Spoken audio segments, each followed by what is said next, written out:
Everybody, we are here with Mr. Jon Binkowski, and he is the man behind a new film called Scare Zone, and that is coming out on VOD from Terror Films on May 27th, and the DVD is going to be coming out on June 3rd.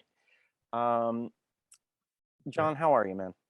I'm I'm doing good. I am on day 12 of a 21-day quarantine here in beautiful Xiamen, China.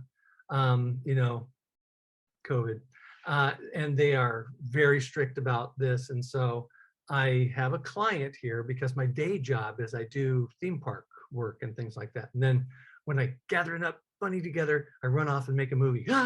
So in this particular case, this client I have not seen for 2 years. I used to travel to China every other month.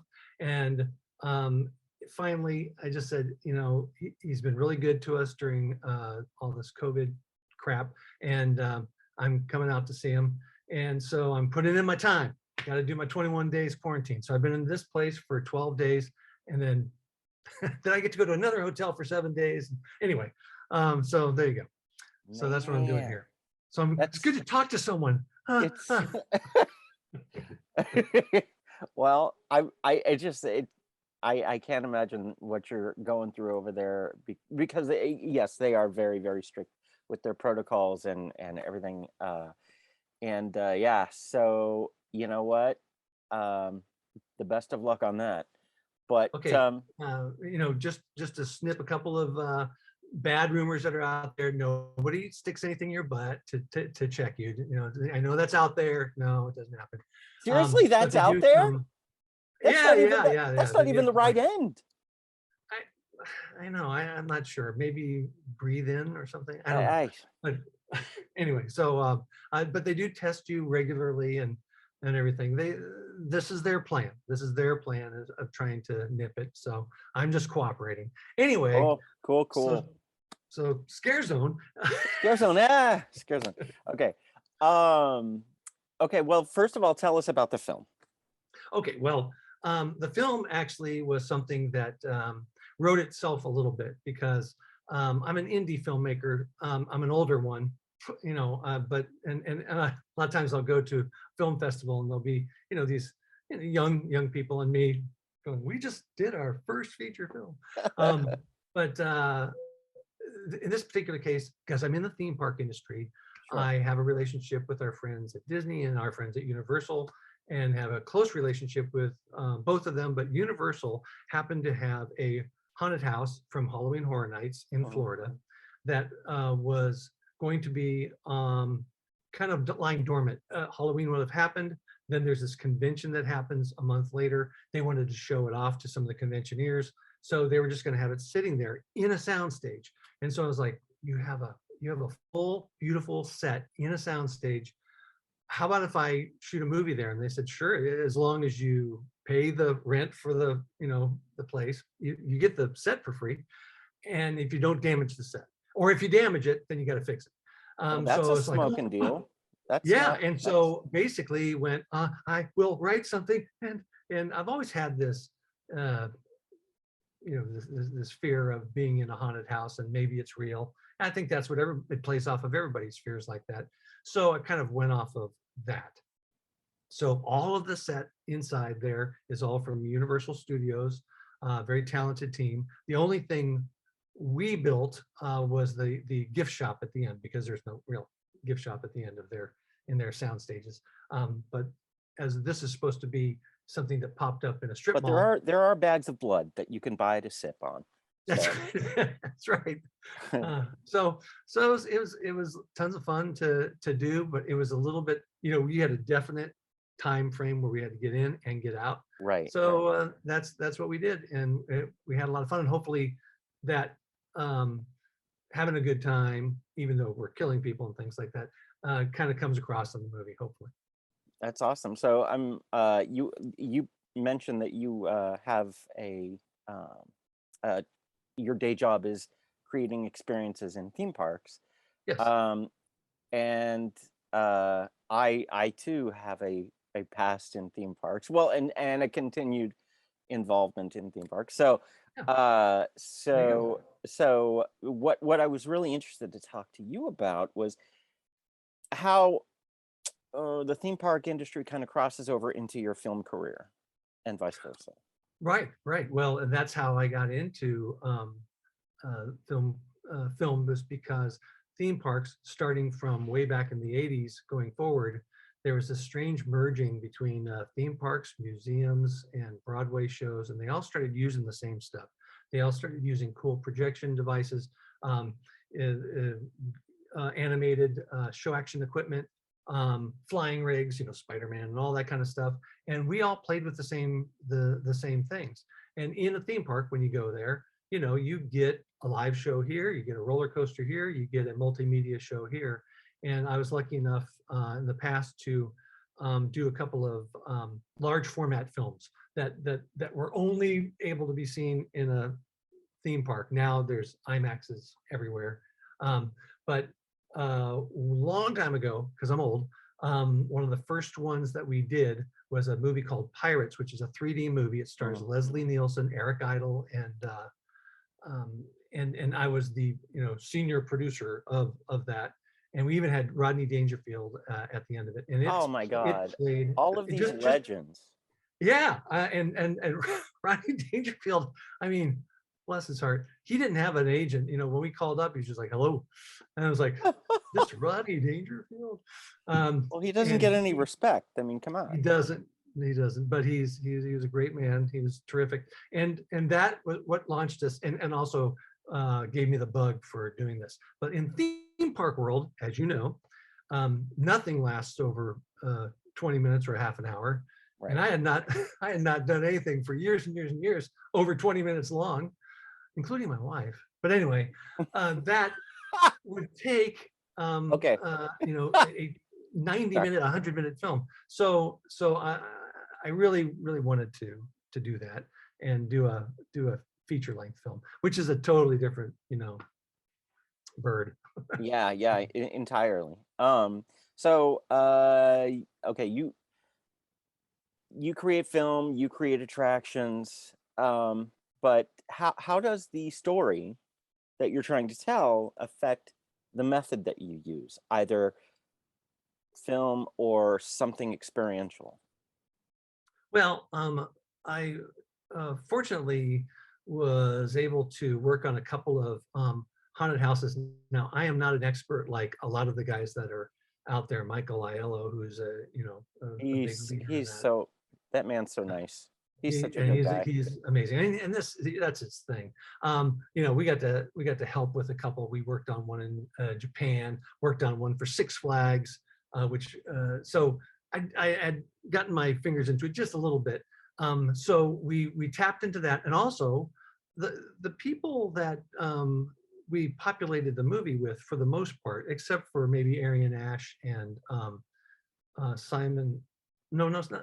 Maybe Simon, but a lot of them had worked, in haunted houses and everything. Mhm. So we all kind of loved that and knew what was going on and knew all the kind of little rules and everything. So with that, I was able to tap into the inner culture of how these things are done, and then took it a step back and said, well, what if this is just kind of being thrown together by some guy that goes into like the JCs do or whatever. They go into an empty mall and they set up their stuff and they do it just for Halloween. So that's what we did. So I tapped into my kind of theme park roots, what I'd known from Halloween, and then tried to also look at it from a different perspective. So before I forget, I'm curious, do you know what the house was named that you took over to shoot in? Yes, I do. What was it? Or can you say? No, I can say it's in the credits. Oh, it is. Okay. Then it's Oh, I'm not. trying to remember. I'm sorry. I cannot. I'm blanking. No, you're fine. You're I'm fine. blanking. I mean, you've been in crazy quarantine, so I mean, what are you Body gonna collectors. do? Well, now it's body Oh, collectors. body collectors? What they do, and body collectors has been done a couple of times. Okay. And so they reuse some elements. I was amazed though with how much actually they throw away. That when we were working on this movie, Halloween was over, and they have a dozen haunted houses that they do, and these giant bins the whole time. Even if we're in a soundstage, you can hear they're unloading walls and things like that. And I'm like, wow, don't you really use that? And they said, well, yes, we reuse all of the beautiful sculptures and the cool things and things like that. But walls and stuff, it's more expensive, they said, for them to store it than it is for them to just build it again. Yeah, That's what I heard. That's from my perspective. I don't know, but I can believe that. I mean, because it's a lot. It's a lot. Well, And yeah. we were really fortunate to be able to take advantage of the beautiful setting, scary but beautiful settings that they did there. Okay, so when you shot the movie, that was about the time extreme hunts were coming into existence and kind of finding some footing. Have you ever been to any one of those, or did I've the only been to one. There was one that Universal was going to do. I think it was one where where they touch you and stuff like that. And I think at the last minute they shied away from doing it. But there's one I went to in Leicester Square in England, and it was a alien one. And I think this is what you're talking about. And this particular one, it wasn't a just walk through it. It was this guy with, it's aliens, an alien invasion or whatever. And this guy is in complete garb, with this big gun and everything. Sure. And there's about 5 of us with him. And he's like, okay, listen, gotta watch out for the aliens. We gotta go over there. Go, go, go, go, go. And yeah. Now see, that's immersive. Yeah. That's amazing. And I was like, at the end, I was like, so it was a workout. Yeah. That's more immersive than Okay. extreme, because the extremes are like Blackout and Heretic and things like that, where they could get pretty rough with you. Yes, yes, and it gets claustrophobic and Yeah, things like that. But yes, and there was one as described to me. You start off in a coffin, and then you get out of the coffin, and you're crawling, you're only this high up, and there's hands all grabbing you and things. And I was like, sweet. But for Scare Zone, we wanted to kind of go more traditional, haunted house. So everybody walks through. In this particular case, we do mention that we want to pulse them. That's something that Universal doesn't have the luxury of doing because they do such it's all awesome capacity. But other smaller ones can pulse you, which is good. So then there's 5 or 6 of you at a time that are going, and it allows the actors to reset and get hidden again, so you don't see them up ahead. Hey, I just saw him scaring somebody. So that's cool. That's cool. So we treated it like that as well. Excellent. That's awesome. Yeah. So because you were in a mall. So okay, I guess my last question, because this is just, I mean, I could go on forever talking about film and the crossover between film and theme parks and haunts, but I assume you've been around the globe checking out different haunts and things like that. And aside from the alien one that you mentioned, are there any hidden gems that just we have to know about?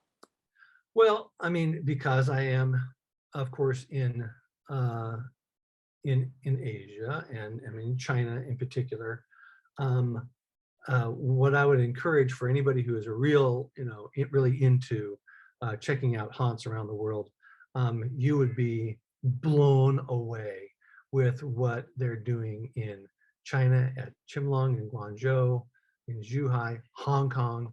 Now, I know COVID's gotten in the way of all this, but boy, just before that, these places are unbelievable.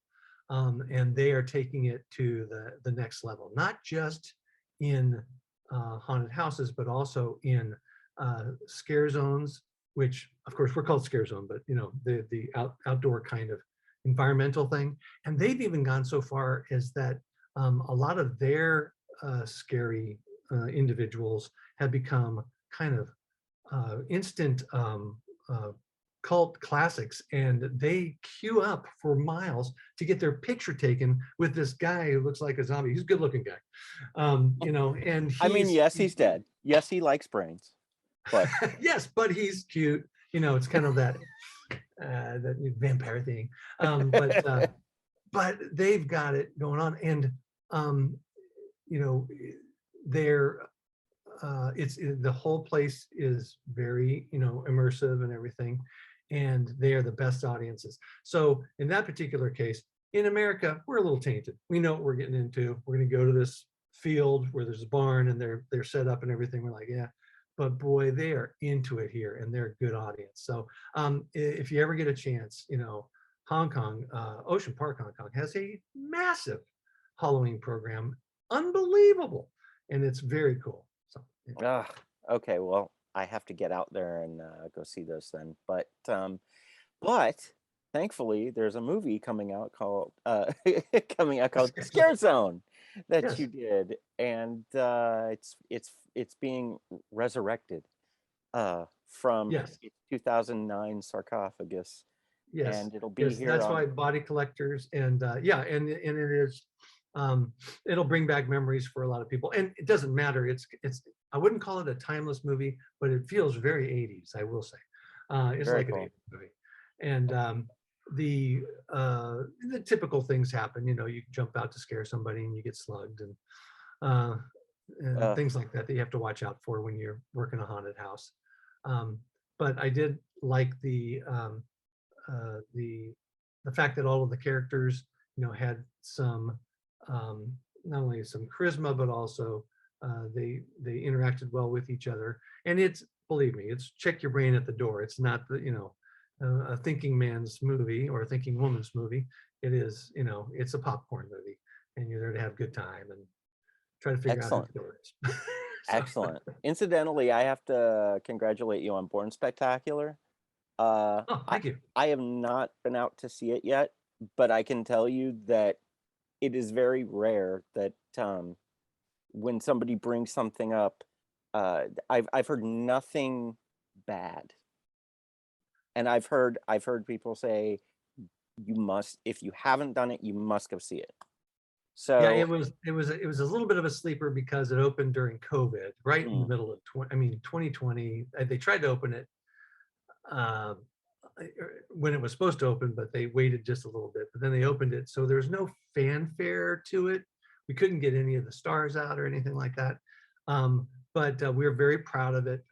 It is, if nobody knows what we're talking about, the Bourne Stuntacular is based off the Jason Bourne movies, and used basically the same technology that Mandalorian uses to, with the big LED wall to shoot those scenes, only on a live aspect.